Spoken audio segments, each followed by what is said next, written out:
Hey guys, welcome back to my channel. Today we are going to be doing a abstract paint pour. Well, I like to call it more of a splatter because I get a little bit messy and tend to just splat paint on it, and yeah, you'll see.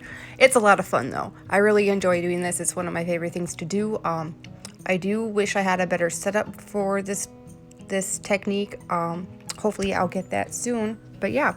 So we're gonna get into it here and see how it turns out.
Well, there you have it. I hope you guys enjoyed watching.